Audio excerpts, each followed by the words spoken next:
আপনি যদি কোনো ফেসে সার্জারি না করেন দেখতে কেমন লাগে, একটু সার্জারি এত টাকা পয়সা কামায়, একটু সার্জারি করলে মুখটা ঠিক করলে আমি কি বলতে হয়? চাই যে কমেন্ট অপশনটাই বন্ধ করে দেওয়া উচিত। ট্রু না no, আমি একটা প্রশ্ন আপনাকে ছুড়ে দিতে চাই এবং তারপরে সেই প্রশ্নটা অডিয়েন্সদেরও করতে চাই। ফেসবুক যদি সাবস্ক্রিপশন বেসড হয়ে যায়, ধরুন একটু প্রিমিয়াম সাবস্ক্রিপশন, শুধুমাত্র যাদের হাতে টাকা আছে তারা ফেসবুক চালাতে পারবে, আপনি কি এটার পক্ষে না বিপক্ষে? না, আমি এটার পক্ষে না, কারণ কেন না? তখন এমন অনেক ভালো মানুষও আছে যারা গরিব কিন্তু তারা ভালো, এটা সত্য। তারা ভালো, তারা কোনো উল্টাপাল্টা কিছু করছে না। স্টুডেন্টরা কিভাবে করবে? স্টুডেন্টরাও ঠিক। তো ভালো। তাহলে আমরা এক কাজ করি, ফেসবুকে ব্যান কমেন্ট করে করতে দেওয়া হলে যায় না যে যারা উল্টাপাল্টা কমেন্ট করে তারা ব্যান হয়ে যাবে, এরকম কিছু করা উচিত। এটা তো ছিল আসলে।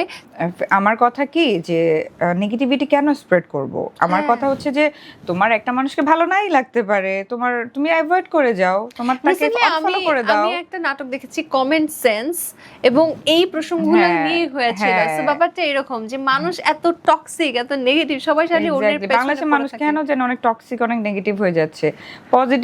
পজিটিভিটি তাদের মধ্যে নাই, মানে চিন্তা করাটা, আমি বলবো না সবার ক্ষেত্রে, বাট একটা শ্রেণীর মানুষ আছে যারা ফেসবুকে কমেন্ট করে উল্টাপাল্টা কমেন্টই করে। তো আমার কথা হলো ভাই, কমেন্ট করার দরকার তো নাই।